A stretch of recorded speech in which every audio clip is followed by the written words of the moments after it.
भाग 2 सकारात्मक जीवन शैली की आदतें। परिचय। ऊर्जा का उच्चतम स्तर अच्छा महसूस करने में आपकी मदद करेगा, जिसका अर्थ है आप अपने जीवन में और भी ज़्यादा अच्छी चीज़ों की कल्पना कर सकते हैं। अपनी ऊर्जा के स्तर को उच्चतम स्तर पर ले जाने से आपका उद्देश्य जीवन में बेहतर महसूस करना है। जीवन शैली की ऐसी बहुत सी आदतें हैं जो ऐसा करने में आपकी मदद करेंगी और आपको प्रेम व आनंद से परिपूर्ण अवस्था के और निकट ले जाएंगी।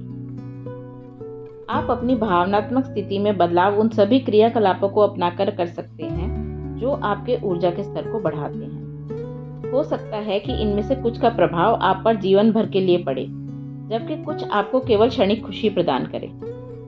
उदाहरण के लिए, यदि आप अपने किसी दोस्त के साथ हुए मतभेद के कारण उदास हैं, तो आप अपना मूड को बदलने के लिए दूसरे दोस्त के साथ अच्छा समय गुजारने की कोशिश कर सकते हैं। दूसरा तरीका यह भी है जिससे आप अपनी सकारात्मक ऊर्जा में बढ़ोतरी कर सकते हैं कि आप अपने प्रियजनों के गले लग अपने मन को हल्का करें, उनके साथ हंसें, मूड अच्छा करने वाला संगीत सुनें, दयालु बने, जी भरकर सोएं, शारीरिक कसरत करें या कोई ऐसा काम जिससे आपको खुशी मिले और जीवन में आप सकारात्मक हो जाएं।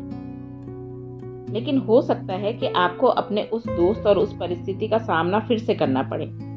देखा जाए तो मानसिक तौर पर कुछ भी नहीं बदला है, आपने खुद को बस उस परिस्थिति के लिए बचा लिया था।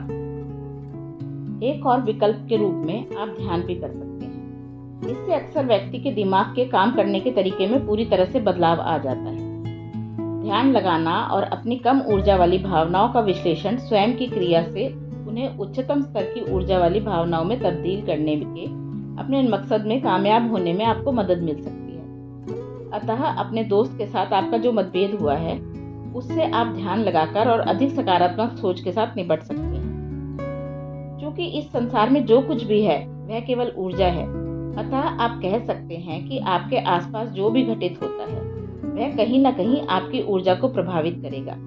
लेकिन उठाए गए नए कदम और सकारात्मक ढंग से अपनी मानसिकता को बदलना भी खुद से प्यार करने के तत्व हैं। इस तरह आप जितना संभव हो बेहतर व खुशहाल व्यक्ति बन सकते हैं। कुछ ऐसे कदम भी हैं जो हम खुद को और भी बेहतर करने के लिए उठा सकते हैं, जिन्हें पहल देखकर ऐसा लगता है कि ये क्षणिक तौर पर ही प्रभावशाली हैं। लेकिन जब हम लगातार लंबे समय तक इनका उपयोग करते हैं तो यह हमारी आदत बन जाते हैं, जिनका फल हम हमेशा के लिए भोगते हैं।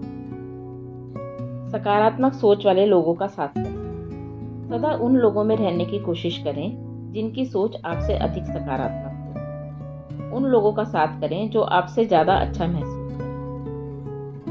जब भी आप अच्छा महसूस ना करें या आपका मूड खराब हो तो कोशिश करें कि खुशहाल लोगों के बीच रहें। उस समय उनकी ऊर्जा का स्तर आपसे बहुत अधिक ऊपर होता है और इसकी संभावना बहुत अधिक है कि आप उनकी कुछ ऊर्जा को आत्मसात कर लें। ठीक उसी तरह जैसे शोधकर्ताओं द्वारा अन्य पौधों से ऊर्जा को खींचने के लिए हरी शैवाल क्लेमाइडोमोनस राइनहार्टी की खोज की गई। मेरा अनुभव कहता है कि हम इंसानों में ऐसा ही कुछ करने की बहुत अधिक क्षमता है।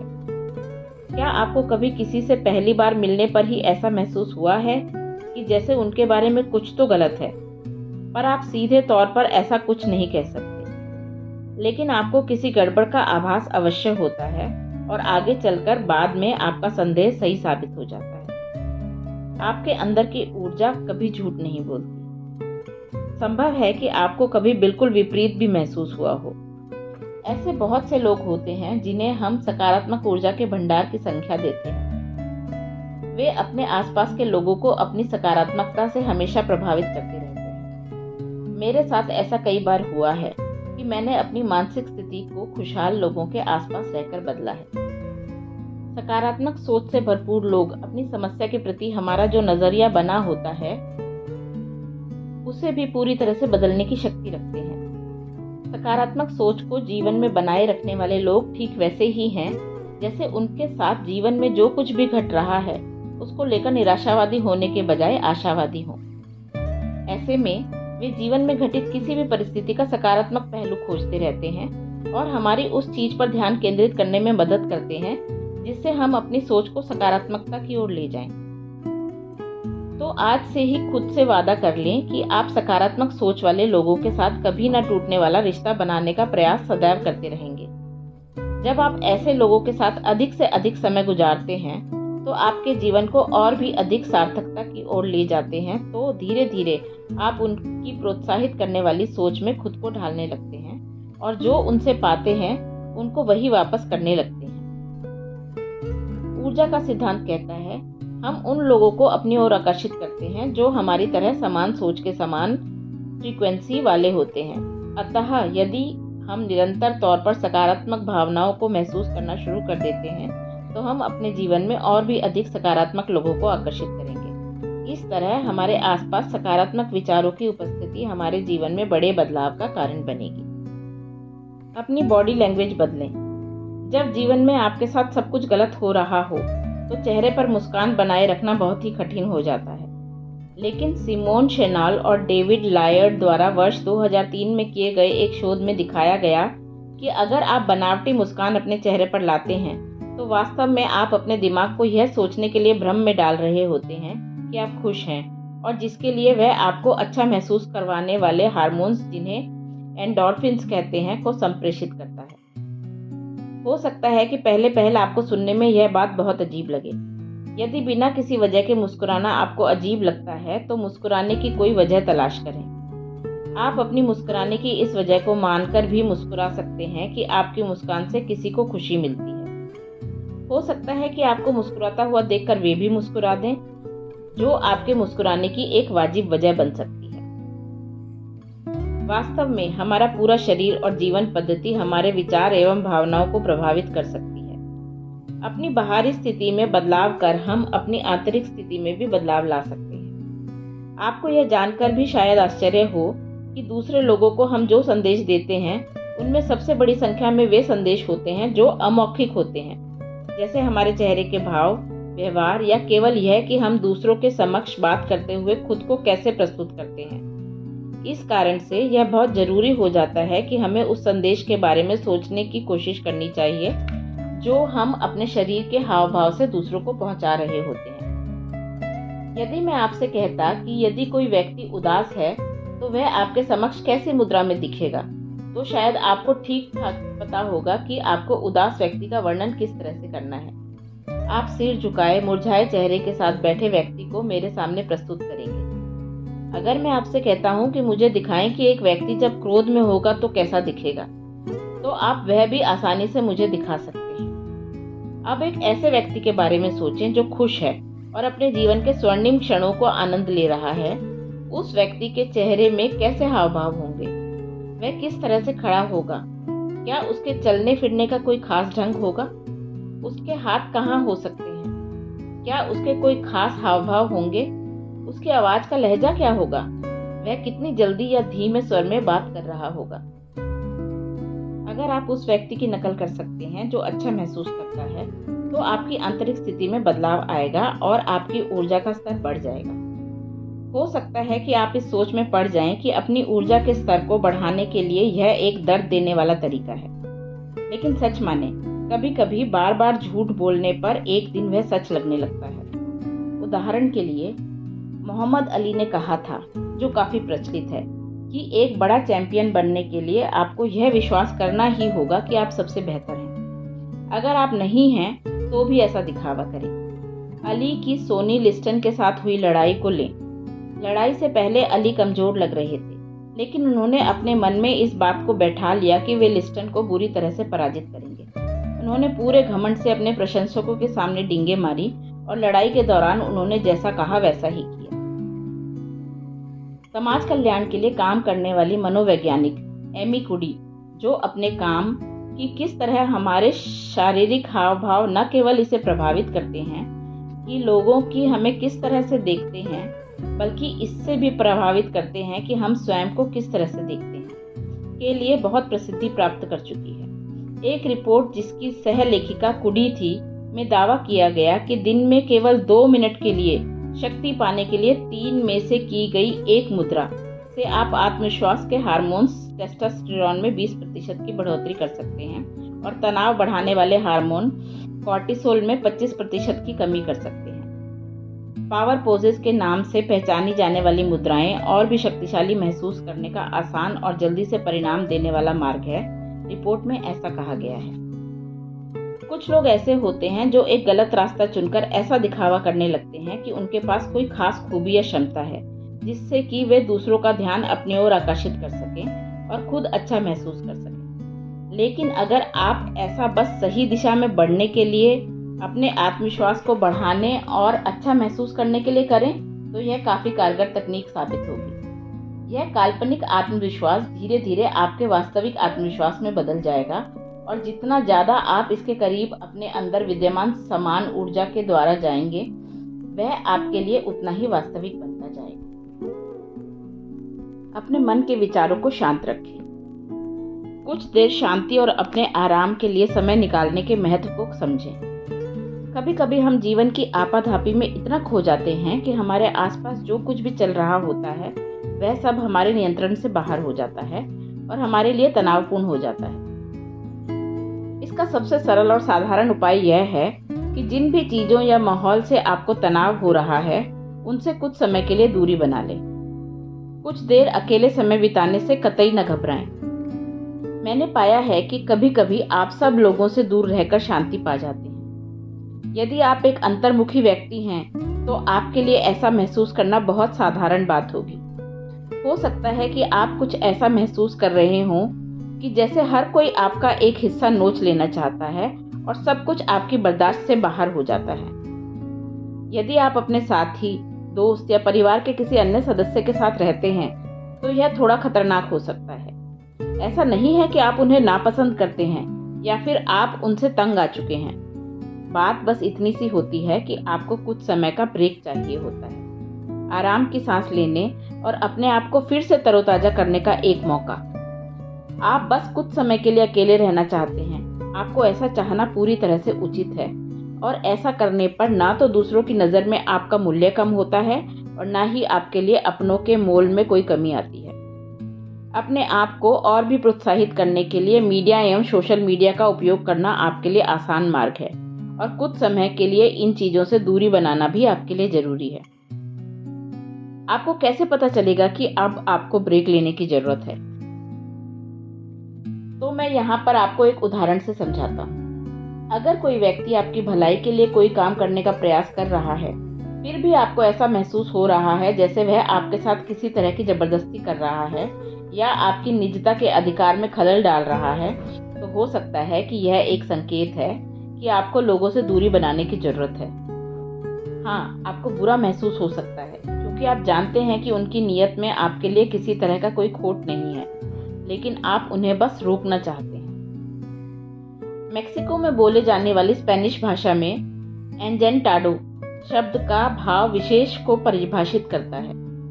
इसे लोगों के साथ समय बिताने के बाद उन लोगों से दूर हो जाने का भाव मन में आने को संदर्भित किया जाता है।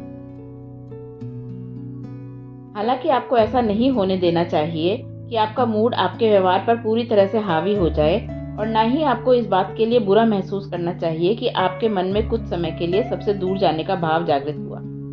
इससे न केवल आपको लाभ होगा बल्कि औरों के लिए भी यह लाभप्रद होगा।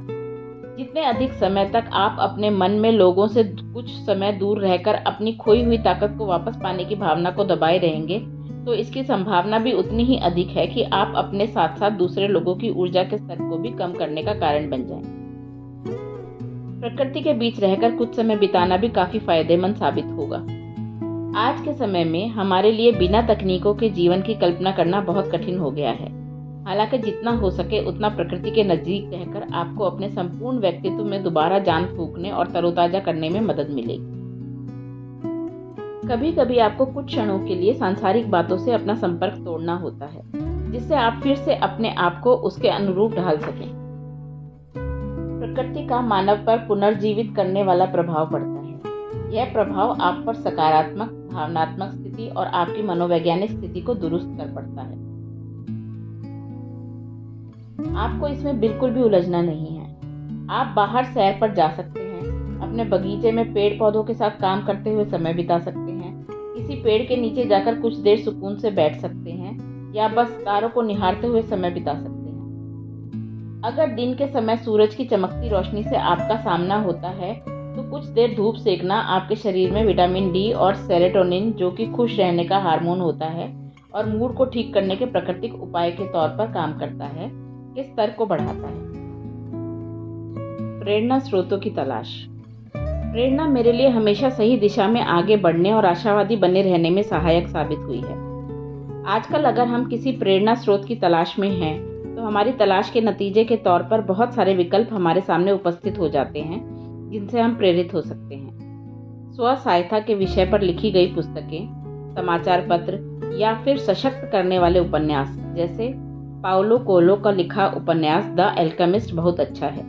साथ ही हमारे पास प्रेरित करने वाले बहुत से डिजिटल स्रोत जैसे पॉडकास्ट उपलब्ध हैं। इसके अलावा आप प्रेरणा देने वाली किसी अच्छी फिल्म की ताकत को भी पहचानें। अगर मैं अपनी बात करूं तो मैंने विल स्मिथ अभिनीत film the pursuit of happiness को बहुत ही प्रेरणादायक पाया। मुझे अपनी जिंदगी का एक ऐसा दौर भी अच्छी तरह से याद है जब मैं पूरी तरह से टूट चुका था। उस समय मैंने अपना व्यवसाय, जो कि प्रेरित करने वाले स्लोगन लिखी टी शर्ट को बेचना था, करने के लिए नौकरी छोड़ दी थी। मैंने अपना पैसा उस व्यवसाय में निवेश किया था और मेरी बेचैनी का कारण यह था कि जैसे मैंने उम्मीद की थी, मेरी टी शर्ट उतनी संख्या में नहीं बिक रही थी। मैंने सोचा था कि मेरी सारी टी शर्ट्स कुछ ही दिनों में बिक जाएंगी। मैंने व्यवसाय को सफलतापूर्वक चलाने के लिए उससे संबंधित कई पुस्तकें पढ़ी, घंटों फैशन ब्लॉग्स को पढ़ते हुए बिताए और यह मान लिया कि एक कंपनी को सफलतापूर्वक चलाने के लिए जितनी जानकारी चाहिए वह मुझे मिल चुकी है और मैं फैशन की दुनिया में कुछ कमाल करने के लिए तैयार हूँ। हालांकि मेरी वास्तविकता कुछ और ही साबित हुई। मेरा खुद पर और अपनी क्षमता पर विश्वास खोने लगा था। मैं अपने जीवन की दिशा को लेकर आशंकित रहने लगा था। जब मेरी माँ ने मुझे इस तरह संघर्ष करते हुए पाया तो मुझे सलाह दी कि मैं दूसरी नौकरी तलाश करूं, क्योंकि मुझे अपना और अपने परिवार का गुजारा करने के लिए पैसों की जरूरत थी। उस समय मैं बहुत ज़्यादा दबाव में रहने लगा था। जब आपको अपनी क्षमताओं पर संदेह होने लगता है तो आप बहुत जल्दी ही मुसीबत और निराशा के सागर में डूब जाते हैं।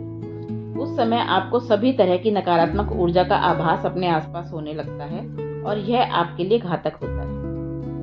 मैं जानता था कि मुझे कुछ करना होगा, अतः मैंने अलग अलग तरह के व्यक्तित्व विकास से जुड़ी ऑडियो बुक्स को सुनना, कुछ और स्व सहायता की पुस्तकों को पढ़ना, इससे जुड़े ऑनलाइन वीडियोस को देखना और लेखों, कोट्स व ब्लॉग्स पोस्ट्स को पढ़ना शुरू कर दिया। यहाँ तक कि मैंने अपने व्यवसायी दोस्तों से भी बात करना शुरू किया जिनसे मैं सोशल मीडिया पर मिला था। मैं दूसरे लोगों की मुसीबतों और वे उससे बाहर कैसे निकले की कहानियों को जानने लगा। मैं यह जानने की कोशिश करने लगा कि विपरीत परिस्थितियों के होते हुए भी वे उससे बाहर निकलने में कैसे कामयाब हुए। उनकी कहानियों को जानकर मैं भी प्रेरित होने लगा और मेरा खोया हुआ आत्मविश्वास वापस आने लगा। इन कहानियों ने मुझे समझाया कि मेरी असफलता मेरे जीवन का अंत नहीं है। इस दुनिया में जिसने भी जीवन में कोई बड़ी उपलब्धि हासिल की है, उसने बड़ी चुनौतियों या असफलता का सामना भी किया है। कोई भी मुसीबत आपके पतन का कारण तभी बन सकती है जब आप उससे हार मान लेते हैं। मैं मानता हूं कि मेरा टी शर्ट का व्यवसाय नहीं चला, लेकिन इससे मेरे अंदर ऐसा बदलाव जरूर आया जिससे मुझे बहुत फायदा हुआ। जब आप प्रेरित होते हैं तो आपको दिशा मिलती है और आप जिस राह पर आगे बढ़ रहे होते हैं उसके लिए और आपके जीवन में जो कुछ संभव है उसे लेकर अच्छा महसूस करते हैं। गपशप और नाटकबाजी से दूर रहें। नाटकबाजी वास्तविक जीवन नहीं बल्कि टीवी के लिए है। किसी दूसरे के उस ड्रामे में हिस्सा ना लें जिसमें केवल वे ही सुपरस्टार हैं। एक हद तक हर कोई खुद को किसी न किसी तरह की गपशप का हिस्सा बना ही लेता है। कभी कभी तो उन्हें पता भी नहीं चलता कि वे ऐसा कर रहे हैं। इसमें सबसे बुरी बात यह है कि अधिकतर लोगों को इसमें मजा आता है। उनको यह एहसास ही नहीं होता कि वे बिना किसी स्थिति को ठीक से जाने उनके बारे में कोई राय लोगों के बीच कायम कर रहे हैं और उन्हें ऐसा करने में कोई बुराई भी नहीं दिखती। उनको बस अपने आसपास के लोगों के बारे में चटपटी व मसालेदार बातें सुनने और उन दूसरे लोगों को आगे बताने में आनंद आता है जो उस पर उनकी अपेक्षा के अनुरूप प्रतिक्रिया देते हैं। इस तरह गपशप करना आपकी सकारात्मक ऊर्जा के स्तर को कम करने में अपना महत्वपूर्ण योगदान देता है। इससे परे गलत बातों को फैलाना हमारे अहम पर घात करता है। हम ऐसा अच्छा महसूस करने और दूसरे से खुद को श्रेष्ठ मानने के लिए करते हैं। इस तरह अक्सर हम दूसरों के बारे में बिना उनको जाने एक राय बनाते हैं और हमारी अधिकतर राय उनके प्रति हमारे मन में घृणा की ही उपज होती है। जो कि हमारी सकारात्मक ऊर्जा के स्तर को कम करती है और हमारे जीवन में बस दुखी करने वाले अनुभवों को ही आमंत्रण देती है। जैसा कि हम पहले ही जान चुके हैं कि हर विचार और शब्द में शक्तिशाली ऊर्जा विद्यमान होती है। जब हम दूसरों के बारे में नकारात्मक बातें करते हैं तो उस समय हम इस ब्रह्मांड में नकारात्मक ऊर्जा भेज रहे होते हैं। इसके परिणाम स्वरूप यह हमारी सकारात्मक ऊर्जा के स्तर को कम कर देता है, जिससे हमारे जीवन में कई ऐसी अनचाही दुखदायी घटनाएं होने लगती हैं जो दुर्भावनाओं को ही जन्म देती हैं। प्राचीन भारतीय चिकित्सा पद्धति आयुर्वेद में कहा गया है कि इस तरह की बातचीत में शामिल होने से हमारे कुछ ऊर्जा केंद्रों, जिन्हें चक्र के नाम से जाना जाता है, पर प्रभाव पड़ता है। यह प्रभाव हमें सकारात्मक ऊर्जा के उच्च स्तर पर जाने से रोक देता है। बड़े अफसोस की बात है कि आज ऐसी बहुत सी पत्र पत्रिकाएं और दूसरे माध्यम हैं जो प्रसिद्ध लोगों के साथ हुई बुरी घटनाओं या फिर झूठी खबरों को फैलाकर लाभ कमाते हैं। इसे उनकी अच्छी किस्मत ही कहेंगे कि कुछ लोग उनके माध्यमों को पैसे देकर खरीदते हैं। परिणाम स्वरूप अब सामाजिक तौर पर भी दूसरे लोगों की जिंदगी के बारे में बातें करने की आदत को स्वीकार कर लिया गया है। हालांकि हर कोई जानता है कि किसी को भी यह पसंद नहीं होगा कि उनके बारे में बातें बनाई जाएं। इसीलिए आपको इससे कोसों दूर रहना है, या फिर अगर आप ऐसी किसी बातचीत का हिस्सा हैं तो कोशिश करें कि बातचीत को कुछ सकारात्मक विषय की ओर मोड़ दें। आप देखेंगे कि अक्सर या हमेशा ही वे लोग जो इस तरह की बातों में अपना समय व्यतीत करते हैं, वे लोग या तो अपनी मुसीबतों के बारे में शिकायत करते रहते हैं या फिर अपनी मुसीबतों में सहज हो जाते हैं। अगर आप भी ऐसे लोगों की आदत को अपना लेंगे तो धीरे धीरे आप भी जीवन के प्रति निराश हो जाएंगे। ठीक इसी तरह अनावश्यक ड्रामे का हिस्सा बनने से आपके तनाव और परेशानी में बढ़ोतरी होगी। इस तरह आप भावनात्मक रूप से कमजोर हो जाएंगे, और जैसा कि आप अब तक जान चुके हैं कि इसका आपके जीवन में नकारात्मक प्रभाव अवश्य दिखाई देगा, तो अपने जीवन के आनंद को ऐसे बेकार के काम के लिए क्यों खोना।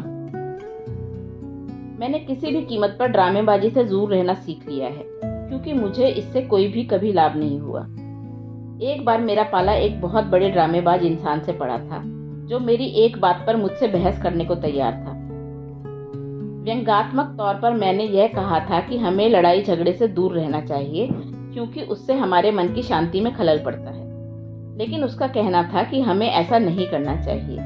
जब मैंने विनम्रता के साथ उसे समझाने की कोशिश की कि मैं उसके विचारों का सम्मान करता हूं, पर अपने विचारों को नहीं बदल सकता और हमें बात को वहीं पर खत्म कर देना चाहिए, तो उसे गुस्सा आ गया। उस समय मुझे अगर सचमुच ऐसा महसूस होता कि वह मेरे साथ बातचीत कर मेरी सोच को भी समझने का प्रयास करेगा, तो मैं खुशी खुशी उसको अपनी बात बताता और उसकी बात सुनता। लेकिन वह तो बस मुझसे बहस करना चाहता था और मुझे गलत साबित कर नीचा दिखाना चाहता था। उसके कान बंद हो चुके थे और मुंह खुल चुका था। वह कुछ भी सुनने समझने को तैयार नहीं था, बस अपनी बात मनवाना चाहता था। हम दोनों की सोच अलग अलग थी और वह अपनी सोच पर अडिग था।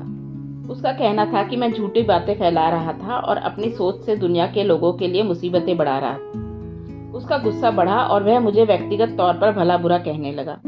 मैंने उस स्थिति में स्वयं पर नियंत्रण रखा और उस लड़ाई से दूर रहा। मैं बस चुप रहा और उसे तब तक देखता रहा जब तक खुद को उससे दूर नहीं किया। ऐसा नहीं लग रहा था कि वह इंसान दिल से दूसरे लोगों की भलाई के बारे में सोचता था, या फिर वह इस संसार को दुख व तकलीफों से बचाना चाहता था। उसका आक्रामक व्यवहार उसके शब्दों के विपरीत था। वह बस यह साबित करना चाहता था कि वह क्यों सही है और उसका रास्ता ही एकमात्र रास्ता है जिस पर सबको चलना चाहिए। मेरे विश्वास ने उसके सच की हमें हमेशा वापस लड़कर ही अपनी बात साबित करनी चाहिए को हिलाकर रख दिया था, और अपने उस सत्य के बिना उसकी पहचान पर ही खतरा मंडराने लगा था। यह अहम का सवाल था। आपका अहम आपके विचारों से बनी आपकी खुद की छवि होती है। यह आपका सामाजिक मुखौटा होता है। व्यक्ति को हमेशा उसके लिए प्रमाणीकरण की जरूरत होती है, क्योंकि व्यक्ति हमेशा अपनी पहचान को खोने के डर में रहता है। जब आप इसीलिए परेशान होते हैं क्योंकि कोई आपको पसंद नहीं करता, उस समय आपका अहम काम कर रहा होता है। आप उनकी स्वीकृति पर आधारित अपने अस्तित्व को स्वीकृति देते हैं। जब वे आपको अस्वीकार कर देते हैं तो आप जो हैं उसे लेकर अच्छा महसूस नहीं करते। हमारा अहम हमेशा सार्थकता और प्रेम को महसूस करना चाहता है। यह क्षणिक सुख चाहता है।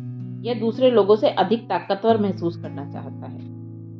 यही कारण है कि लोग बहुत सी ऐसी चीजों को भी खरीद लेते हैं जिनकी वास्तव में उनको जरूरत नहीं होती। वे बस उन लोगों को प्रभावित करने के लिए ऐसा करते हैं जो उनकी परवाह भी नहीं करते। यही कारण है कि हम दूसरे लोगों की सफलता से ईर्ष्या करने लगते हैं। इसी कारण दुनिया में लालच की उपस्थिति है और इसी के चलते हम हमेशा दूसरों से बेहतर करने का प्रयास करते रहते हैं। यह भाव हमें प्रेम और समझ के साथ काम करने से रोकता है।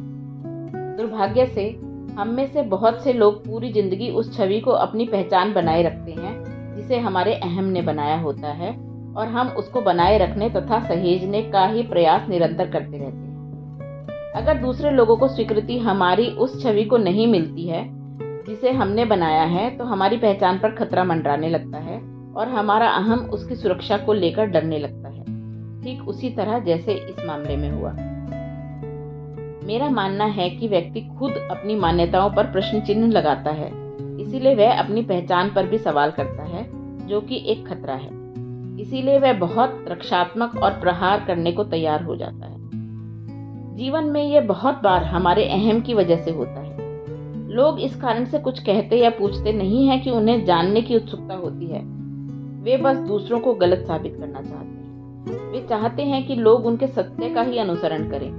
इसीलिए नहीं कि वे सचमुच लोगों की परवाह करते हैं, बल्कि वे ऐसा इसीलिए करते हैं कि उन्हें गलत साबित होने का डर होता है और वे अपनी पहचान से अनभिज्ञ होते हैं। इस संसार में बहुत से ऐसे लोग हैं जो अव्वल दर्जे के नाटकबाज होते हैं, जो इस विषाक्त माहौल में फलते फूलते हैं।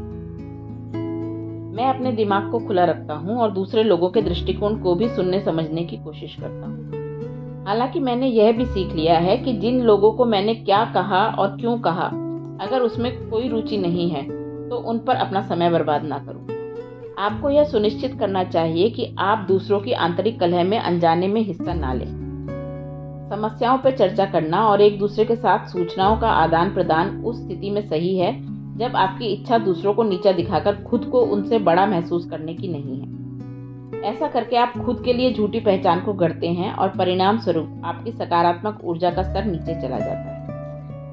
दूसरों के बारे में चुगली करना या खुद को नाटकबाजी में शामिल करने के अलावा अपना समय व्यतीत करने के लिए आपके पास और बहुत से बेहतर उपाय हैं। इसके बजाय आप अपने जीवन पर ध्यान दें और उसे सुधारने का प्रयास करें। जीवन में समय सबसे अमूल्य वस्तु है और आपको इसे बहुत सोच समझकर कुछ ऐसा करने में निवेश करना चाहिए जिससे आपका जीवन बेहतर बने।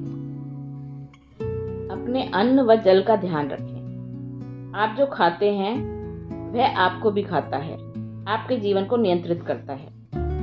आप जो कुछ भी खाते व पीते हैं उसका आपके जीवन में बहुत महत्व होता है, क्योंकि वह आपकी ऊर्जा और वास्तविकता को प्रभावित करता है। इस बारे में सोचें। अगर आप अच्छा भोजन और अच्छा तरल अपने शरीर में नहीं भेजेंगे तो आप अच्छा कैसे महसूस करेंगे? जो भोजन हमें सुस्त व निस्तेज करता है, उस भोजन से हमारी ऊर्जा की फ्रीक्वेंसी भी कम हो जाती है। इसीलिए जब आप उसे खाते हैं तो हमारी ऊर्जा में भी बदलाव आता है। ऐसे भोजन में अधिकतर वे खाद्य पदार्थ आते हैं जिन्हें हम जंक फूड के नाम से जानते हैं, और बदकिस्मती से ऐसे खाने को जितना हो सके स्वादिष्ट बनाया जाता है। यही कारण है कि हम में से बहुत से लोग इस तरह के खाने को बहुत ज़्यादा पसंद करते और खाते हैं। यह न केवल हमारे मूड को प्रभावित करता है, बल्कि हमारे वजन को भी जरूरत से ज़्यादा बढ़ा देता है और हमें बहुत सी बीमारियों का शिकार बना देता है।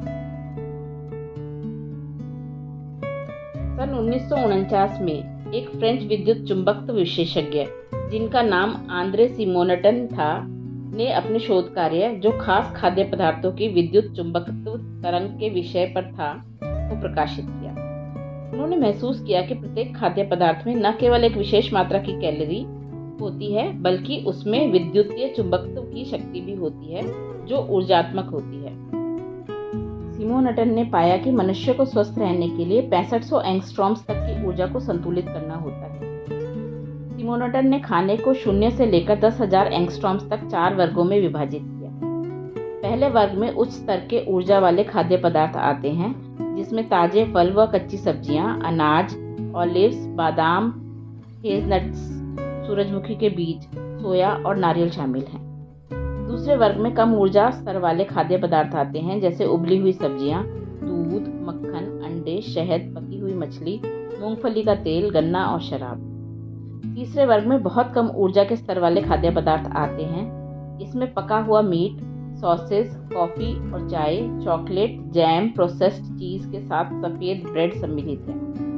चौथे और आखिरी वर्ग में उन खाद्य पदार्थों को शामिल किया गया है जिनमें व्यवहारिक तौर पर कोई एंगस्ट्रॉम शामिल नहीं होता।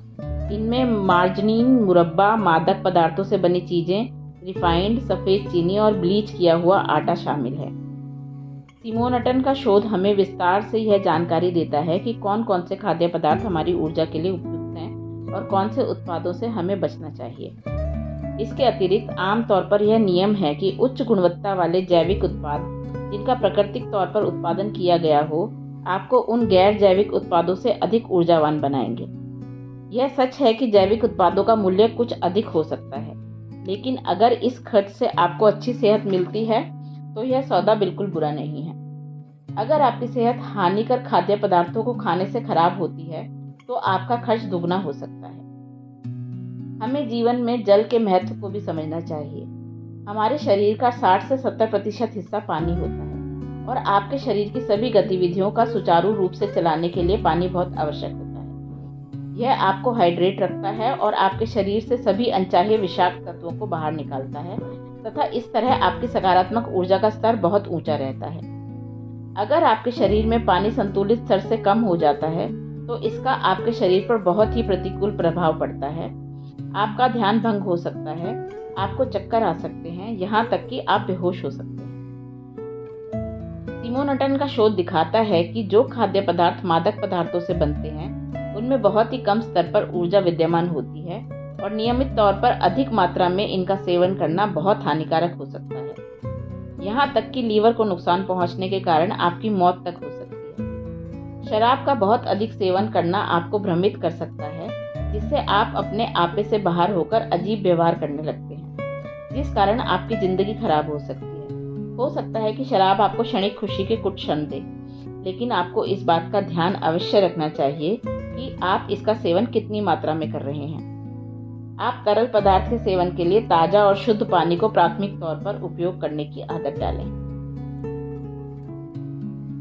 आभार व्यक्त करना सीखें। अपने स्कूल के बारे में शिकायत करने से पहले याद रखें, बहुत से लोग शिक्षा से वंचित होते हैं। मोटे होने की शिकायत करने से पहले याद रखें, बहुत से लोगों को खाना भी नहीं मिलता। अपने काम को लेकर शिकायत करने से पहले याद रखें, बहुत से लोग कुछ पैसों के लिए तरसते हैं। घर में सफाई को लेकर शिकायत करने से पहले याद रखें, बहुत से लोगों के सिर पर छत भी नहीं होती।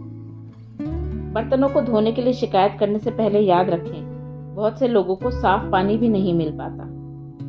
इन सब चीज़ों के बारे में अपने स्मार्टफोन का इस्तेमाल करते हुए सोशल मीडिया पर शिकायत करते हुए याद रखें। जरा सोचें कि आप कितने नसीब वाले हैं, तो एक क्षण रुककर जो आपके पास है उसके लिए शुक्रिया अदा करें। शुक्रगुजार होना सबसे आसान होने के बावजूद एक बहुत अच्छी आदत है, जिसे आप अपने जीवन का अभिन्न अंग बना सकते हैं। ईश्वरीय शक्ति द्वारा आपको जो कुछ भी जीवन में आशीर्वाद स्वरूप प्राप्त हुआ है, उसका शुक्रिया अदा कर आप अपने मन को आपके आसपास जो भी कुछ घटता है उसमें अपने लिए कुछ अच्छा खोजने के लिए प्रशिक्षित कर सकते हैं। जल्दी ही आपका अवचेतन मन भी हर चीज में छुपी अच्छाई को देखने लगेगा और जीवन के बारे में आपकी सोच बेहतर हो जाएगी। आप उस समय बुरा महसूस नहीं कर सकते जब आप शुक्रगुजार रहें। वैसे आभार व्यक्त करने का काम देखने में जितना सरल जान पड़ता है, बहुत से लोगों को उसके लिए उतना ही संघर्ष करना पड़ता है। अपने जीवन के बोझ पर उपहारों के बजाय ध्यान देना ज्यादा आसान लगता है। व्यक्ति उन चीजों पर अपना ध्यान ज्यादा लगाए रखता है जो उसके पास नहीं है, बजाय उसके कि जो उसके पास है। एक बार मैं इस दुनिया के सबसे सफल माने जाने वाले कुछ लोगों के बारे में पढ़ रहा था और वहां पर एक वाक्य मेरे जहन में घर कर गया। महानता आभारी बनने से आरंभ होती है। पहले मैं इसके बारे में ज्यादा नहीं सोचता था, लेकिन जैसे जैसे मैं बड़ा होता गया, मैं जीवन में इसके मोल को समझने लगा। मैंने महसूस किया कि आप शुक्रगुजार हुए बिना आनंद को महसूस नहीं कर सकते। आभारी होना खुशियों के लिए एक महत्वपूर्ण तत्व है। इसके अतिरिक्त आभार व्यक्त करके हम न केवल अपनी ऊर्जात्मक स्थिति को अच्छी चीजों को अपनी ओर आकर्षित करने के लिए परिवर्तित करते हैं, बल्कि चीजों पर अपना दृष्टिकोण रखने में भी सक्षम होते हैं। हम हर रोज अपनी तुलना दूसरों से करते रहते हैं और हम में से अधिकतर लोगों को यह आभास भी नहीं हो पाता कि हम वह बनने की कोशिश करते और बनते हैं जो हमें दूसरे बनाना चाहते हैं। हम अपनी तुलना उन लोगों से करने के लिए बाध्य हो जाते हैं जिन्हें हम खुद से अधिक भाग्यशाली मानते हैं, बजाय उनके जिन्हें हम खुद से कम भाग्यशाली देखते हैं। उन लोगों के बारे में सोचें जिन्हें रोज इस तरह की मानसिक लड़ाई लड़नी पड़ती है, लेकिन हम इस तरह की स्थिति और इससे बहुत ज्यादा जो हम खबरों में सुनते हैं से पूरी तरह सुरक्षित हैं। शुक्रिया का वास्तविक अर्थ जाने बिना बस मुंह से शुक्रिया भर कह देना बहुत आसान है। शुक्रिया कहने का सही अर्थ तभी है जब आप आभार महसूस करें। यहाँ मैं अपने कोचिंग क्लाइंट विल का उदाहरण दूंगा कि किस तरह आप आभार व्यक्त करने की सही स्थिति में पहुंचे। मेरे साथ बातचीत के दौरान जब विल ने अपनी शिकायतों का मुझे गिनाना शुरू कर दिया तो मैंने उसके बाद उससे पूछा कि मुझे बताओ कि तुम किस बात के लिए शुक्रगुजार हो।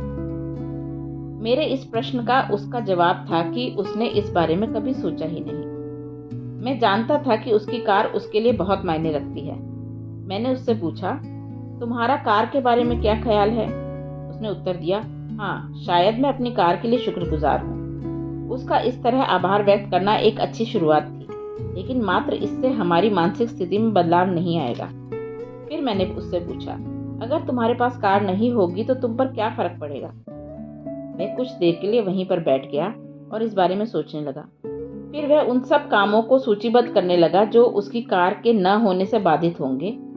मैं घर पर नहीं जा पाऊंगा, घर का सामान नहीं ला पाऊंगा, अपने दोस्तों से मिलने नहीं जा पाऊंगा और अपने बच्चों को स्कूल से नहीं ला पाऊंगा। मैं देख पा रहा था कि उसके सोचने के ढंग में बदलाव आ रहा था, क्योंकि वह इन सब चीजों का नाम लेने लगा था और अपने दिमाग में उन सब की कल्पना करने लगा था।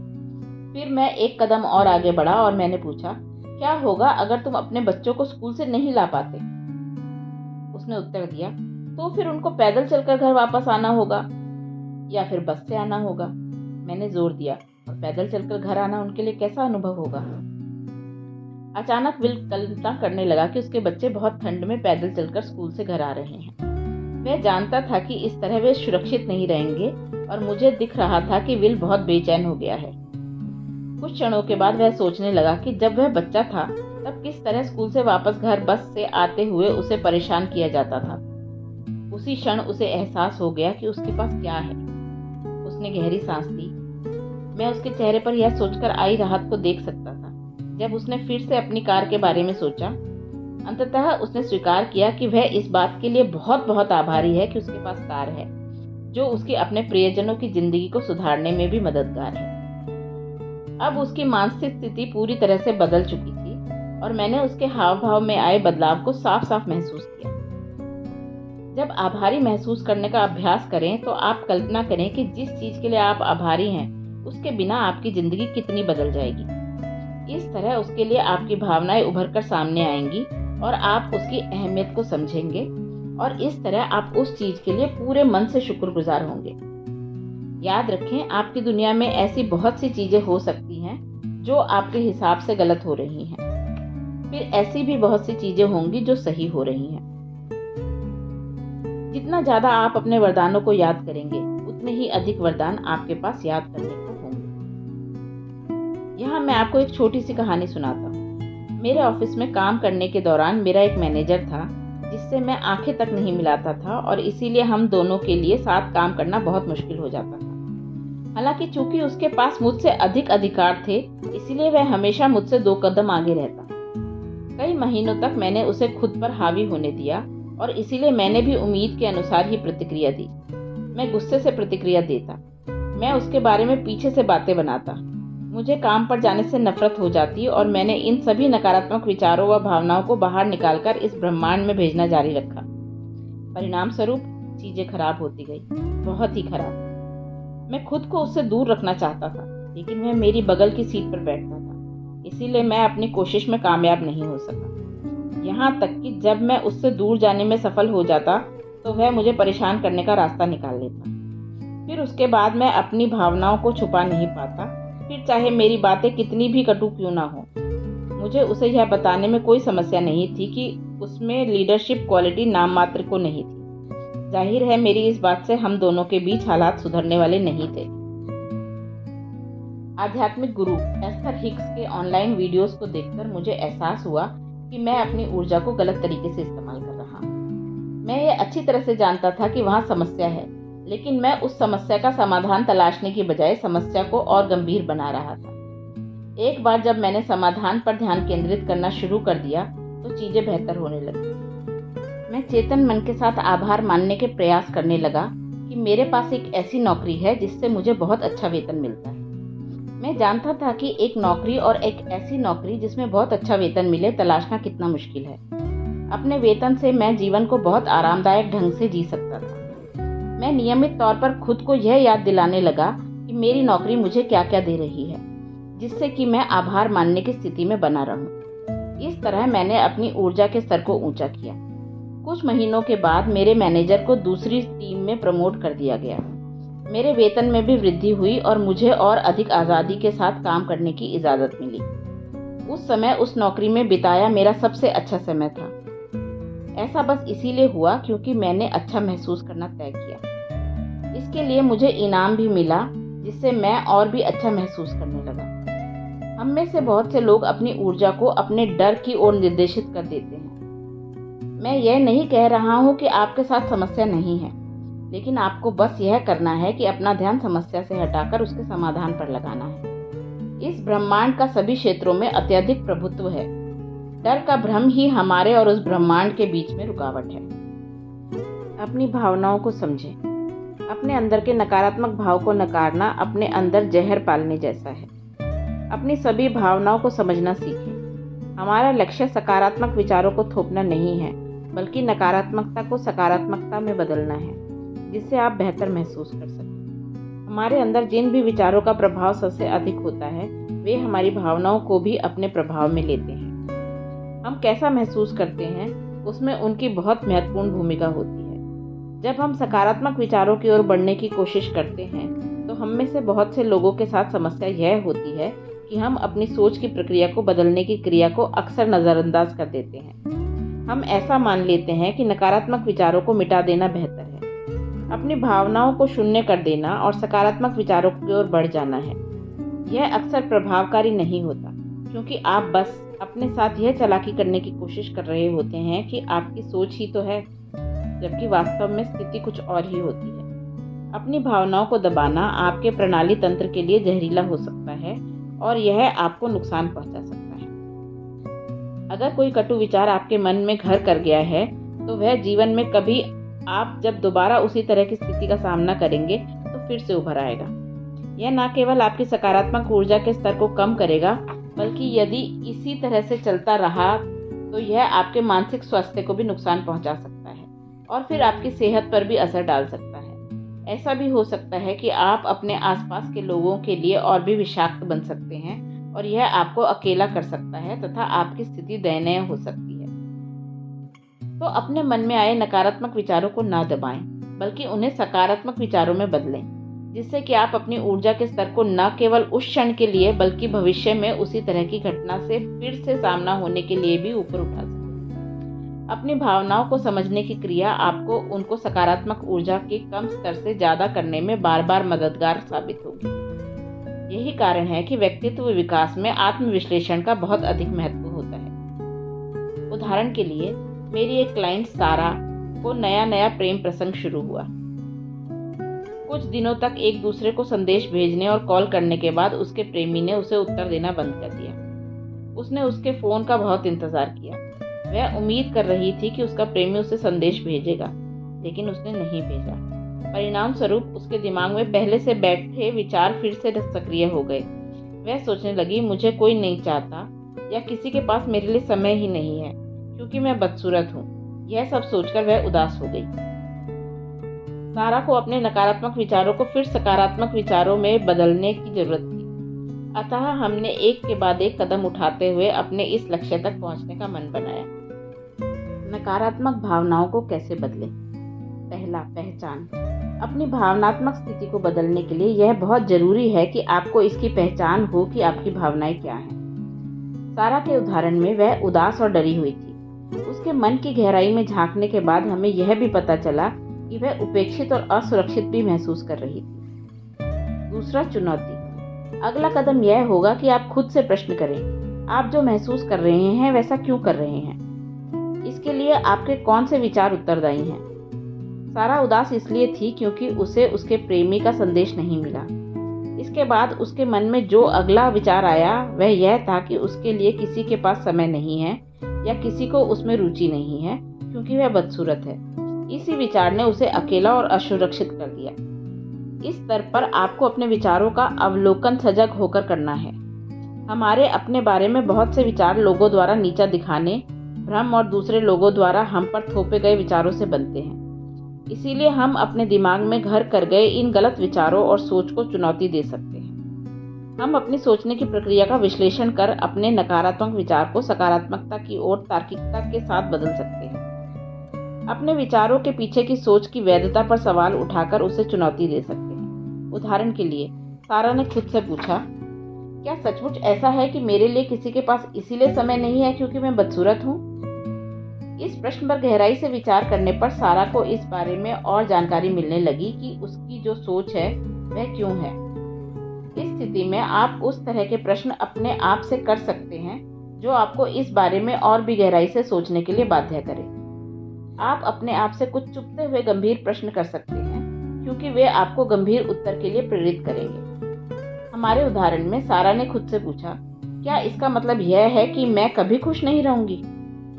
सारा इन प्रश्नों पर गहराई से विचार करने लगी और उसने पाया कि वह अपनी स्थिति लोगों द्वारा नीचा दिखाने के लिए बोले गए वाक्यों को गलत ढंग से देख रही है। एक व्यक्ति ने उसे वापस जवाब नहीं दिया तो इसका मतलब यह तो नहीं है कि वह कभी खुश नहीं रह पाएगी। उसने खुद को याद दिलाया कि उसकी खुशी इस पर निर्भर नहीं करती कि दूसरे लोग उससे किस तरह से बात करते हैं। अपने आप से सवाल करना आपकी सोच की सीमाओं को उजागर कर सकता है, जैसा कि इसने सारा के लिए किया। आपको महसूस होने लगेगा कि आपने अपने बारे में झूठी धारणाएं बना रखी थी और अपने जीवन में आई इस परिस्थिति के नकारात्मक पहलू पर अपना ध्यान केंद्रित किया हुआ था। इसे आजमा कर देखें। संभवतः अपने जीवन में पहले घट चुके किसी ऐसे अनुभव को याद करें जिसने आपको उदास कर दिया हो और आप अपने आप से सीधे तौर पर प्रश्न पूछें जिससे आप उस स्थिति को सही तरीके से जान सकें। यह महसूस करना जरूरी है कि हम अपने अवचेतन मन में अपने जीवन में पहले घट चुकी घटनाओं के साथ नकारात्मक परिणामों को जोड़कर खुद को उदास कर लेते हैं। यहाँ पर हमें इन परिणामों को चुनौती देनी होगी जो हमारे मन में सबक की तरह जमा हो गए हैं। नकारात्मक सबक को सही करने में असफल रहने का मतलब यह है कि वे आपके अवचेतन मन में मौजूद हैं और समय समय पर आप पर हावी हो जाते हैं। समय के साथ बार बार आप पर हावी होने वाले विचार आपके आत्मविश्वास को कम करके आपको अवसाद की गहरी खाई में धकेल सकते हैं। तीसरा, समझना। इस चरण में आपको अपने मन में आए विचार की गहराई में छुपे सही अर्थ को समझना और उसकी सराहना करना। हमारे उदाहरण में सारा ने पाया कि वह हाल ही में मिले अपने अनुभव के कारण असुरक्षित महसूस कर रही है। वह इस बात को लेकर चिंता करने लगी कि वह अच्छी नहीं है। उन दिनों में जब वह अपने प्रेमी से बातचीत करती थी तो वह बेहतर महसूस करती थी। अतः यह साफ था कि उसे सामाजिक स्तर पर स्वीकारे जाने और प्रशंसा पाने की बहुत जरूरत है। यह बहुत जरूरी है कि आप अपनी भावनाओं के पीछे छिपे सही अर्थ को पहचानें और उन्हें आगे बढ़ने के लिए एक अवसर की तरह इस्तेमाल करना सीखें। सारा ने यह जाना कि उसके लिए उसका मूल्य वही है जो उसके बारे में लोगों के विचार हैं, क्योंकि उसके आत्मसम्मान का स्तर बहुत नीचे है। उसे खुद के बारे में अच्छा महसूस करने के लिए सामाजिक स्तर पर खुद को मूल्यवान साबित होने और स्वीकृत किए जाने की जरूरत है। चौथा, इसके बाद आपको इन असमर्थ बनाने वाले विचारों को सक्षम बनाने वाले विचारों में बदलना होगा। आपको अपने आप से पूछना होगा, मैं इन चीजों को अलग ढंग से किस तरह से कर सकता हूँ कि मैं अच्छा महसूस करने और एक बेहतर जीवन जीने में अपनी मदद कर सकूं। यह आवश्यक है कि आप उसी क्षण अपना विनाश करने वाले इन विचारों को खुद को बेहतर महसूस करने वाले विचारों से बदल दें। सारे ने खुद को याद दिलाया कि ऐसा नहीं है। उसके साथ लोगों का व्यवहार चाहे जैसा भी हो, लेकिन वह भी किसी का प्यार पाने के काबिल है। उसने कहा, मैं खुद से प्यार करती हूँ और मेरे लिए यह बहुत है। जो प्यार मैं खुद को दे रही हूँ वह मुझे किसी ऐसे इंसान से वापस जरूर मिलेगा जो सचमुच मेरी परवाह करे। इस सशक्त करने वाले विचारों को और भी शक्तिशाली बनाने के लिए आप उस समय को फिर से याद करें जब आपके साथ सब कुछ अच्छा था और आप जैसा सोचते थे सब वैसा होता था। सारा को भी अपने जीवन का ऐसा ही एक क्षण याद आया जब वह दूसरों के लिए बहुत मायने रखती थी। उसमें आत्मविश्वास था और उसे प्यार भी भरपूर मिला था। उसने अपने दिमाग में उस तस्वीर को फिक्स कर लिया और उस क्षण को दोबारा जीने लगी। यह तकनीक न केवल आत्मविश्वास को बढ़ाएगी बल्कि आपको आपकी समस्या के समाधान तक ले जाएगी। हो सकता है कि आपको ऐसा कुछ याद आ जाए जो आपने बीते समय में इसी तरह की स्थिति से निपटने में मदद के लिए किया हो। 5वां, कल्पना करें। अपनी उस तस्वीर की कल्पना करें जिसमें भविष्य में आपके मन में यही भाव बने हुए हैं। आप जैसे ही यह कहेंगे, न केवल आपकी सकारात्मक ऊर्जा में बढ़ोतरी होगी बल्कि आप उन भावनाओं के साथ ही स्वतः संबंध जोड़ लेते हैं जो आपके मन को उस स्थिति के साथ आसानी से सक्षम बनाता है। आप यह बार बार कर सकते हैं। आपको बस हर बार अपनी काल्पनिकता को और विस्तार देना है और अपने दिमाग व मन की आंखों के लिए उसे और भी वास्तविक बनाना है। इसमें महारत हासिल करने के लिए आपको बार बार जितना हो सके इसे दोहराना है। अगर आप बार बार उस परिस्थिति का अभ्यास करते हैं जिसमें आपको उस स्थिति से निपटना पड़े, तो आपको यह पता चलेगा कि अगली बार जीवन में जब आपका सामना उस परिस्थिति से हो तो आपको उससे कैसे निपटना है। अपनी वास्तविक स्थिति से अवगत रहें। आप अगले पल के बारे में सोचने में जो भी क्षण बिताते हैं, उसी क्षण आप अपने वर्तमान से दूर हो जाते हैं। सुनिश्चित करें कि आपका सारा जीवन बस सोच में ही न बीते। वैश्विक रूप से तकनीकी क्षेत्र में निरंतर हो रहे विस्तार से हमारा आज का समाज अपने आसपास के माहौल से जुड़ने के बजाय अपने व्यक्तिगत गैजेट में ज़्यादा डूबा रहता है। आज हालत यह है कि हम जितनी बात लोगों से आमने सामने होकर या आपस में नहीं करते, उससे कहीं अधिक फ़ोन पर करते हैं। हम फ़ोन या इसी श्रेणी के किसी अन्य गैजेट की स्क्रीन पर अधिक आंखें गड़ाए रहने और डिजिटल संवादों में व्यस्त हो गए हैं कि अपने आसपास के माहौल के बारे में भूल चुके हैं। ऐसा लगता है जैसे लोग अब अपनी आंखों से इस प्रकृति की सुंदरता को महसूस करने के बजाय कैमरों के माध्यम से निहारना ज़्यादा पसंद करते हैं। आप किसी भी कंसर्ट के नज़ारे के बारे में सोचें। आपकी आंखों के सामने लोगों के फ़ोन की टिमटिमाती स्क्रीन का दृश्य अपने आप ही सामने आ जाएगा। मेरे कहने का यह अर्थ बिल्कुल नहीं है कि हमें अपने यादगार लम्हों को कैमरे में कैद नहीं करना चाहिए, लेकिन हमें यह भी ध्यान रखना चाहिए कि एक स्क्रीन के माध्यम से दुनिया को देखना हमें उस क्षण को पूरी जिंदादिली के साथ जीने से रोकता है। जब तक हम अपने आप को वर्तमान में बीत रहे सुनहरे क्षणों से दूर करना जारी रखेंगे, हम परेशान व डरे हुए और तनाव में रहेंगे। हमारे दिन प्रतिदिन के जीवन में चिंताएं हमेशा घेरे रहेंगी, क्योंकि हम उस क्षण में रहने की बजाय किसी और दुनिया में जीने के आदी हो चुके हैं। और क्या होगा? और यह होगा कि हम अपने आसपास के लोगों को नज़रअंदाज करेंगे और इसकी कीमत हमारे व्यक्तिगत रिश्तों को चुकानी होगी। यही कारण है कि अक्सर हम तनावग्रस्त, दुनिया से कटे हुए तथा किसी और दुनिया में गुम हुए रहते हैं। हमारी सकारात्मक ऊर्जा का स्तर कम रहता है क्योंकि हम ऐसा महसूस करते हैं जैसे हम किसी काल्पनिक परिस्थिति में हैं जो हमारी उस वास्तविकता से मेल नहीं खाती जिसमें हम जी रहे होते हैं। हम पूर्व में जी चुके क्षणों को फिर से जीते हैं, भविष्य का डर पालते हैं और अपने मन में बाधाओं को बना लेते हैं। हम अपनी रचनात्मक ऊर्जा को विध्वंसकारी विचारों की ओर लगाते हैं और इस तरह अपने जीवन में परेशानियों को आमंत्रित करते हैं। आपके पास जो समय है वह बस वर्तमान ही है। एक बार जब अतीत बीत जाता है तो उसका कोई अस्तित्व नहीं रहता। फिर चाहे आप मानसिक स्तर पर उसकी जितनी मर्जी हो उतनी बार कल्पना करें। भविष्य तो अभी आया भी नहीं है, लेकिन फिर भी आप मानसिक तौर पर खुद को बार बार वहां ले जाते हैं। आने वाला कल छद्म रूप लेकर आज की शक्ल में हमारे सामने आता है और हम में से कुछ लोगों को पता भी नहीं चलता। वर्तमान में जो क्षण आपके पास है उससे अधिक मूल्यवान और कुछ भी नहीं होता, क्योंकि वह आपको दोबारा फिर कभी नहीं मिलता है। आप उसका काल्पनिक चित्र अपने मन में बना सकते हैं जिसका आप मानसिक तौर पर दर्शन कर सकते हैं, लेकिन आप भौतिक तौर पर उसे दोबारा से अनुभव नहीं कर सकते। उस समय के बारे में सोचें जब आप घड़ी में समय देखना या अपने फ़ोन पर नज़र डालना पूरी तरह से भूल गए। शायद उस समय आप उन लोगों के साथ हों जिन्हें आप प्यार करते हो, या कोई ऐसा काम कर रहे हो जिसमें आपको बहुत आनंद आ रहा हो।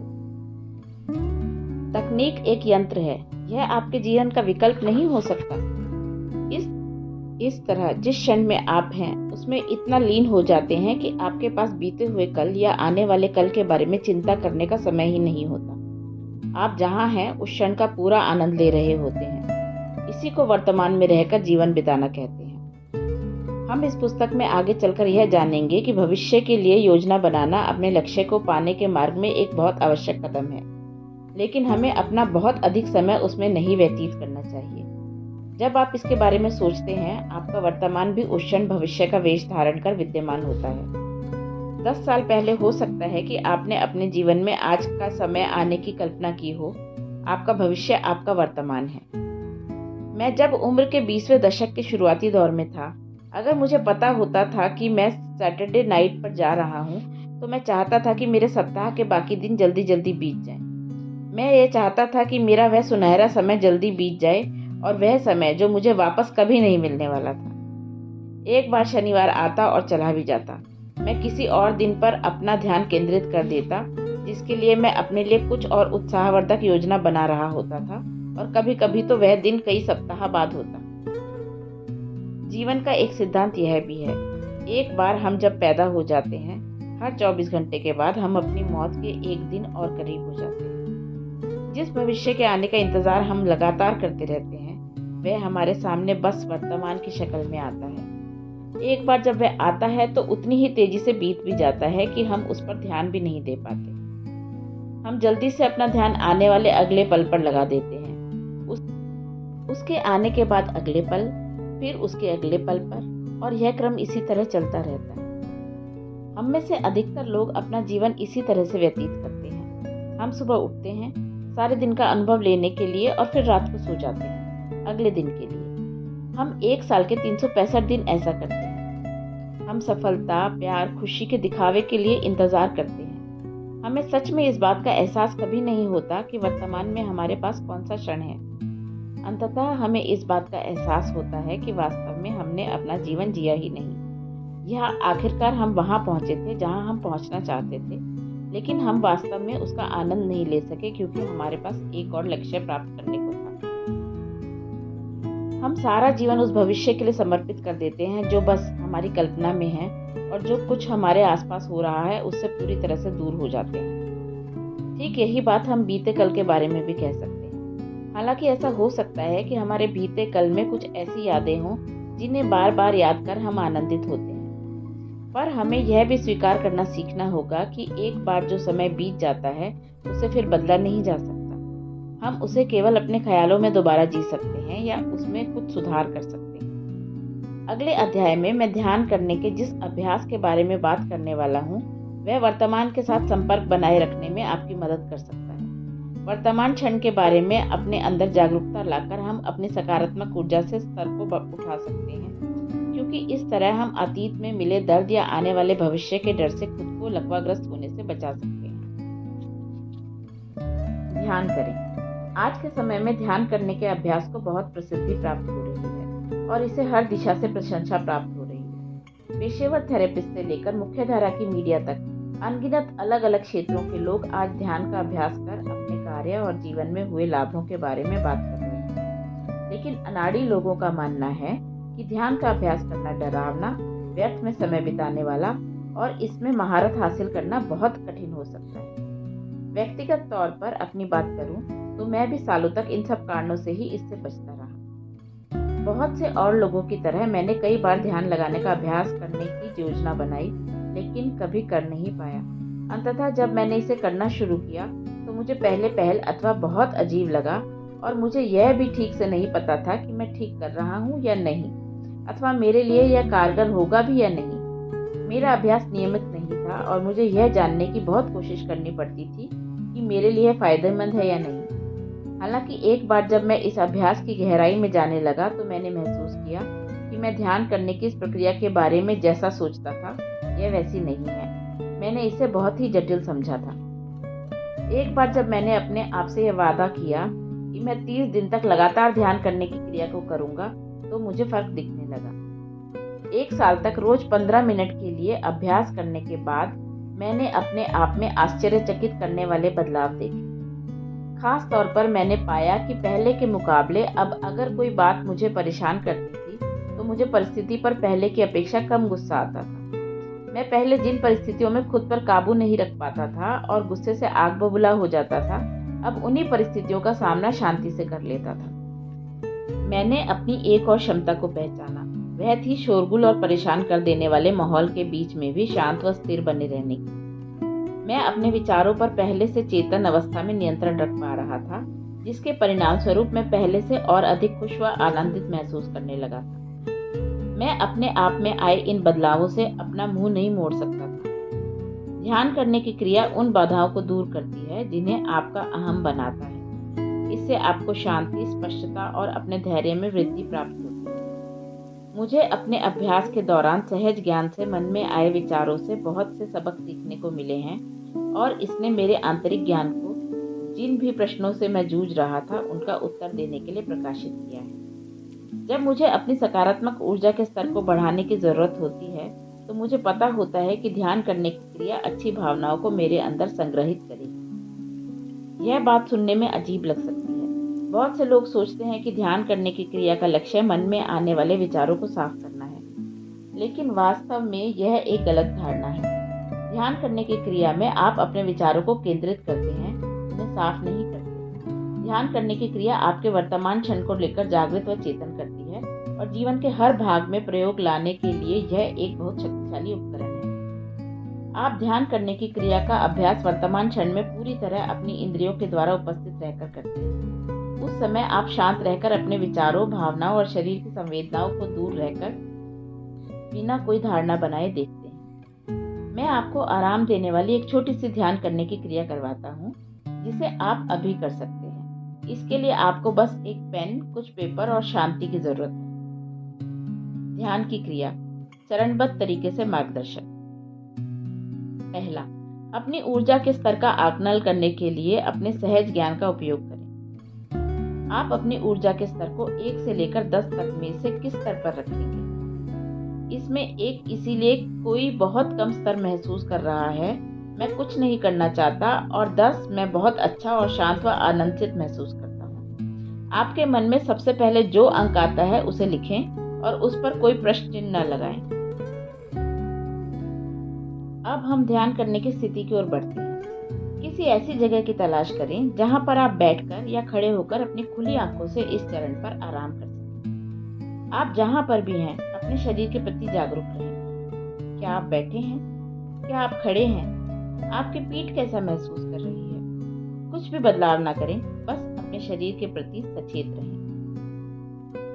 अब अपनी सांस पर ध्यान लगाएं, बस उसका अवलोकन करें। हवा को अपने फेफड़ों के अंदर गहराई तक जाने दें और फिर सांस बाहर छोड़ें। अब जैसे ही आप गहरी सांस लेते हैं, कल्पना करें कि आप अपने फेफड़ों को जितना हो सके उतनी हवा से भर रहे हैं। फिर जब आप सांस बाहर छोड़ते हैं तो जितनी भी आपके भीतर बेकार हवा भरी है उसे भी बाहर निकाल दें। महसूस करें कि आपकी नाभि हर सांस के साथ ऊपर की ओर उठ और नीचे की ओर आ रही है। महसूस करें कि हर सांस के साथ आपकी छाती ऊपर नीचे आ रही है। अब अपने आसपास देखें। आप जिन रंगों और डिजाइन को देख रहे हैं उस पर ध्यान दें, पर उसके बारे में कोई धारणा ना बनाएं। बस अवलोकन करें। अपनी आंखों को आपके आसपास जो कुछ भी है उसे आत्मसात करने दें और फिर धीरे से अपनी आंखें बंद कर लें। देखिए कि आपके मन की स्क्रीन पर कौन से चित्र उभरते हैं। अपने विचारों को बिना किसी दबाव के गुजरने दें। यहाँ पर कुछ भी गलत या सही नहीं है। अपनी आंखों की पुतलियों को उस समय आराम करने दें जब आपके मन में बहुत कुछ आ जा रहा हो और अपनी सांस के आने जाने की क्रिया, उसके विस्तारित होने और सिकुड़ने पर ध्यान बनाए रखें। अपने आसपास की आवाजों को सुनें। वे कहाँ से आ रही हैं? उनकी टोन क्या है? क्या ऐसी कोई आवाज है जो रुकी हुई है? क्या आप बैकग्राउंड और फोरग्राउंड की आवाजों के बीच अंतर कर सकते हैं? अब आप अपनी सांस की आवाज को सुन सकते हैं, अपने अंदर बाहर आते जाते महसूस कर सकते हैं। अब अपना ध्यान अपने पूरे शरीर पर लगाएं। क्या आपको किसी तरह का कोई तनाव है? कुछ भी बदलने की जरूरत नहीं है, बस अपने शरीर में होने वाले किसी भी तरह की अनुभूति को महसूस करें। क्या आपके मन में किसी तरह के कोई भाव या भावनाएं उठ रही हैं? वे कौन सी हैं? आपके शरीर में वे कहाँ पर स्थित हैं? अवलोकन करें, महसूस करें और सुनें। अगले क्षण के लिए स्थिर अवस्था में रहें। अब आप तैयार हैं। धीरे धीरे अपने हाथों व पैरों को हिलाना शुरू करें और फिर अपनी आंखें खोल लें। यह अभ्यास का अंतिम चरण है तो आइए आपकी ऊर्जात्मक क्षमता के स्तर को जांचते हैं। अब आप अपनी सकारात्मक ऊर्जा के स्तर को कितने अंक देंगे? अपने अंक को लिखें। क्या वह पहले से अधिक है? अगर नहीं, तो आप इस अभ्यास को फिर से कर सकते हैं। अंत में आप पाएंगे कि इस थोड़े समय के लिए किए गए अभ्यास से आपकी सकारात्मक ऊर्जा का स्तर बढ़ रहा है। अगर आपको ऊपर दिए गए चरणों को याद करने में परेशानी होती है, तो उन्हें अपने फ़ोन में रिकॉर्ड करके इस्तेमाल करें, जिससे आपकी आवाज़ आपको इस अभ्यास को करने के लिए निर्देशित कर सके। धीरे धीरे व स्पष्ट बोलें, और जब आप बोल रहे हो तो निर्देशों को पढ़ते समय कुछ समय के लिए रुकें। ध्यान करने की क्रिया जटिलता से कोसों दूर है। बौद्ध गुरु योंगे मिंग्योर रिंपोचे का दावा है कि ध्यान की क्रिया करने के लिए आपको केवल अपनी सांस की जानकारी होनी चाहिए। जब आप जागरूकता के साथ सांस लेते हैं तो आप वास्तव में ध्यान कर रहे होते हैं। यह बिल्कुल सरल व सहज है और इसीलिए आप कहीं भी किसी भी समय ध्यान लगाने की क्रिया कर सकते हैं। जो कुछ भी चेतन जागृत अवस्था में किया जाता है वह ध्यान की क्रिया हो सकता है, यहाँ तक कि सफाई करना भी। हर रोज 30 दिनों तक 15 मिनट के लिए इसका अभ्यास करें। यदि यह आपको बहुत ज़्यादा लगता है तो 5 मिनट के साथ शुरू करें और धीरे धीरे समय बढ़ाएं। सांस लेना हमारे जीवन का सबसे अहम हिस्सा है। मेरा मतलब है, सचमुच अगर हम सांस नहीं लेते तो हम जिंदा नहीं रह सकते। हम सांस अंदर लेते हैं और जीना शुरू कर देते हैं, और जैसे ही हमारा जीवन समाप्त होता है हम सांस बाहर छोड़ देते हैं। इसीलिए कहा जाता है, हर सांस के साथ हमारे भीतर एक बदलाव होता है। हर सांस के साथ हम जीवन ऊर्जा बल को अपने हर कोशिका में पहुंचने देते हैं, जिससे कि हम एक नए जीवन के साथ ऊर्जित हो सकें। जैसे ही हम भरपूर और नियंत्रित सांस को अपने अंदर लेते हैं, यह हमारी तंत्रिका तंत्र को शांत करने में सक्षम बनाता है, हमारी ऊर्जा को बढ़ाता है। ध्यान की क्रिया हमारे मन की एक अवस्था में बंध चुकी मन की दीवारों को तोड़ती है और हमें और भी अधिक विशुद्ध बनने का अवसर देती है। जैसे ही आप बार बार ध्यान की क्रिया करते हैं तो आप अपने मन में चल रहे प्रतिबंधित विचारों के लिए आपको नए नए दृष्टिकोण मिलते हैं।